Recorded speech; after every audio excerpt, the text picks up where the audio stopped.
All right, so let me introduce and turn it over to Wil Goldenberg of CASTALIA Strategic Partners.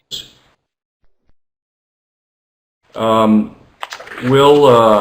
was hired, well, CASTALIA itself was hired by the Gates Foundation to carry out some research on results-based financing in WASH. This project was carried out late last year and was completed early this year. It was carried out by the foundation, well, supported by the foundation in collaboration with DFID and WSP. So David's going to be presenting the results of that work in a short while, but Wil is going to give us a little bit of background on results-based financing. So over to you, Wil. All right, thank you very much for the introduction. Good morning or afternoon or evening or whatever it is, wherever everyone is.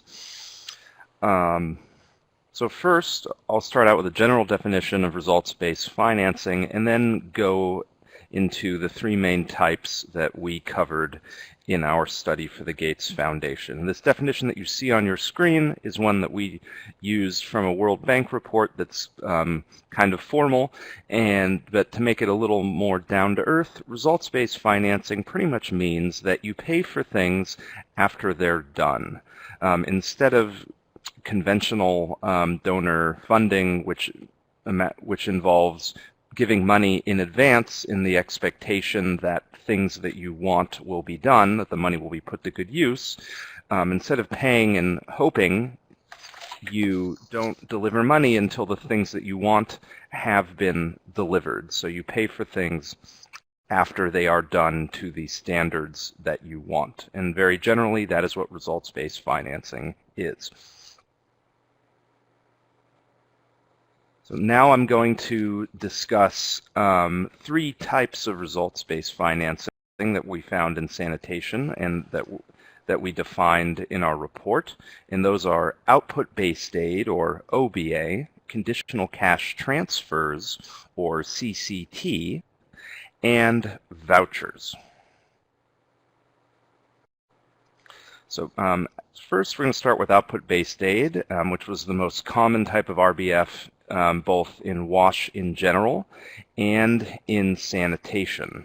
And in OBA projects, some sort of service or good, the delivery of it is contracted out to a third-party provider, and that provider then receives a subsidy to at least partially cover the needed payment from a user to cover their expenses. And the payments that go to the contracted service provider are not given until after the desired outputs or services are provided, and there's always there should be always some sort of verification of that.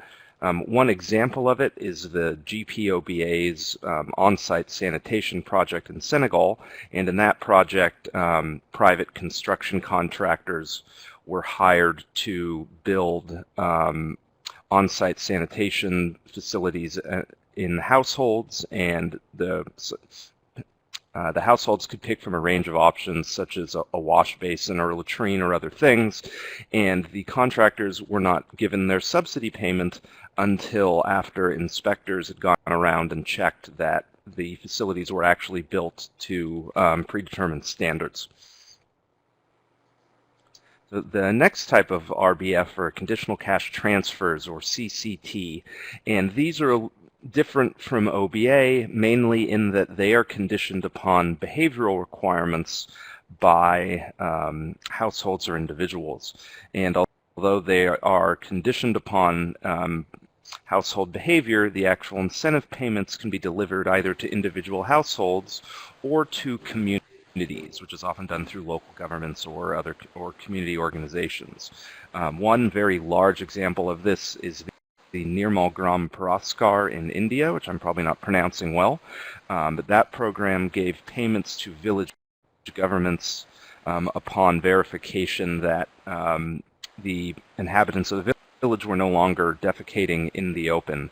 And that program also involved some non-behavioral conditions such as construction of latrines in public spaces. And the idea of it was that inspectors would go around and verify that, in fact, there was no evidence of people defecating in the open, and then they also checked the construction of latrines. But the CCT part of it was the checking that people were no longer defecating in the open. And the last type of RBF that we have in our study is vouchers.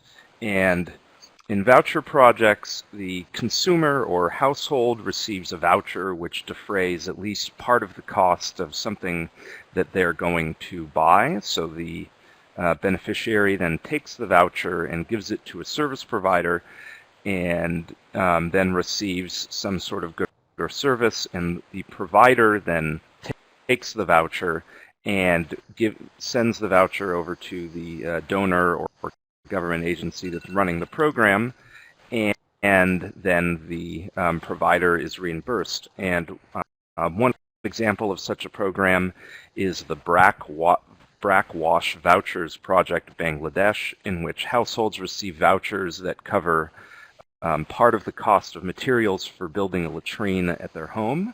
And the beneficiary takes the voucher pretty much to a store and uses it to help buy the materials, and then the